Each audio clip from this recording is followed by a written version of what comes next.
కొన్నిసార్లు చాలా శక్తివంతమైన సందేశాలు చాలా సింపుల్గా ఉండే చోట్ల నుంచొస్తాయి. ఉదాహరణకి ఒక 5వ తరగతి టెక్స్ట్ బుక్లో ఉన్న పాట. ఆ పాట పేరు వి షాల్ ఓవర్కమ్. ఇది కేవలం కొన్ని పదాల కూర్పు కాదు, ఇది ఒక ఉద్యమానికే ఊపిరిగా మారింది. సో ఈరోజు మనం ఆ పాటలో ఉన్న పవర్ ఏంటో చూద్దాం.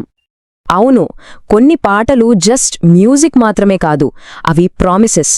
మనమిప్పుడు విశ్లేషించబోయే పాట సరిగ్గా అలాంటిదే. అది మార్పు వస్తుందని ఒక గట్టి వాగ్దానం చేస్తుంది. ఈ పాటకి ప్రాణమేంటంటే ఆశ. ఎన్ని కష్టాలున్నా సరే మంచి భవిష్యత్తొస్తుందనే ఒక ప్రగాఢమైన నమ్మకమే దీనికి పునాది.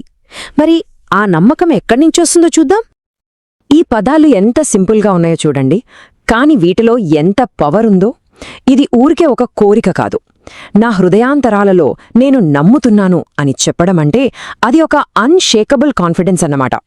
పరిస్థితులు మారాలి అని కోరుకోవడం వేరు, అవి ఖచ్చితంగా మారతాయి అని బలంగా నమ్మడం వేరు. సరే, ఈ పాట భవిష్యత్తు మీద మనకు ఆశ కలిగిస్తుంది, బానే ఉంది. కాని అంతేకాదు, దాన్ని ఎలా సాధించాలో కూడా క్లియర్గా చెప్తుంది. ఆ దారిలో ఫస్ట్ స్టెప్ ఐక్యత. ఇక్కడ గమనించండి, ఈ పాట ఒక స్పెసిఫిక్ ప్రామిస్ చేస్తోంది. ఈ జర్నీలో ఎవరూ ఒంటరి కాదు, మనం అందరం కలిసి నడుస్తామని చెప్తోంది.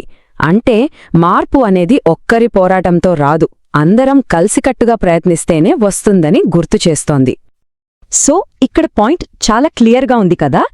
విజయం అనేది ఒక్కరిది కాదు, అందరిది. ఒంటరిగా ఉంటే వీక్గా అనిపించొచ్చు, కాని అందరం కలిస్తే వచ్చే బలం మామూలుగా ఉండదు. ఆ ఐక్యతతోనే దేన్నైనా అధిగమించడం సాధ్యమవుతుంది.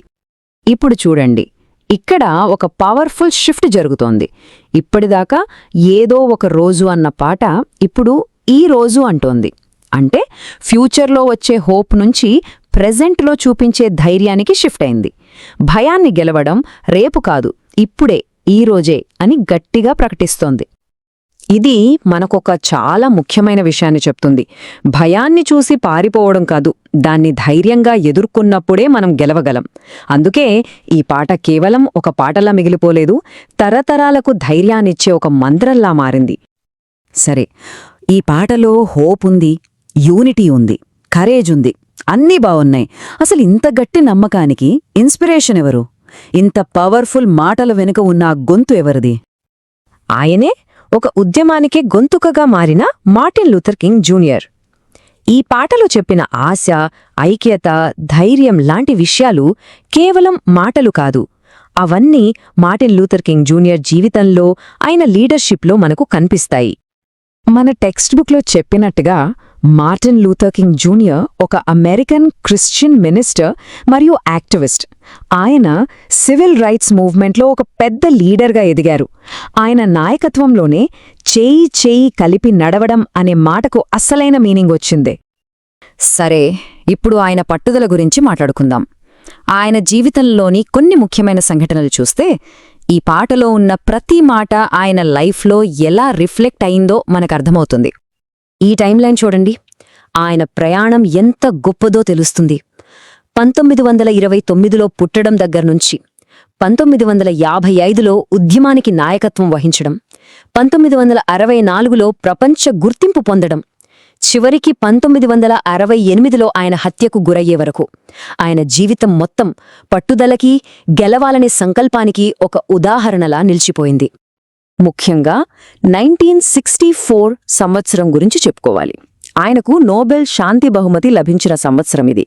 ఇది ఆయన నమ్మిన అహింసా మార్గానికి, ద్వేషాన్ని ప్రేమతోనే గెలవాలి అనే ఆయన ఫిలాసఫీకి ప్రపంచమిచ్చిన ఒక పెద్ద రికగ్నిషన్. ఇంతకీ ఇన్ని దశాబ్దాలు గడిచిపోయినా ఈ పాట ఇప్పటికీ మనల్ని ఎందుకు ఇంతలా కదిలిస్తోంది? దాని వెనుక ఉన్న సీక్రెట్ ఏంటి? బహుశా దీనికి సమాధానం ఈ ఒక్క లైన్లోనే ఉందేమో. ఇది ఎవరో చెప్తే వచ్చే నమ్మకం కాదు, ఇది చాలా లోతైనది, పర్సనల్, ఇంకా చెప్పాలంటే అన్బ్రేకబుల్. నా హృదయాంతరాలలో అనే మాట ఆ అచంచలమైన బలానికి ఒక సింబల్. ఈ ఇమేజ్లో ఉన్నట్టే ఈ పాట మెసేజ్ కూడా ఒక తరం నుంచి ఇంకో తరానికి వెళ్తూనే ఉంది. ఇది జస్ట్ ఒక పాత పాట మాత్రమే కాదు, ఇది కష్టాల్ని దాటగలం అనే మనిషికున్న యూనివర్సల్ కోరికకు ఒక సజీవ ప్రతీక. మొత్తానికే ఈ పాట మనకు యూనిటీ, కరేజ్, ఇంకా ఎప్పటికీ వదిలిపెట్టకూడని హోప్ యొక్క పవర్ ఏంటో నేర్పింది. సో ఇప్పుడు మనం ఆలోచించాల్సిన ప్రశ్న ఒక్కటే, నేటి ప్రపంచంలో మన కోసం, మన సమాజం కోసం అధిగమించడం అంటే నిజంగా అర్థమేమిటి? ఈ వీడియో మీకు నచ్చినట్లయితే లైక్ చేయండి, షేర్ చేయండి, కామెంట్ చేయండి, అలాగే మన ఛానల్ని సబ్స్క్రైబ్ చేయండి. Thanks for watching.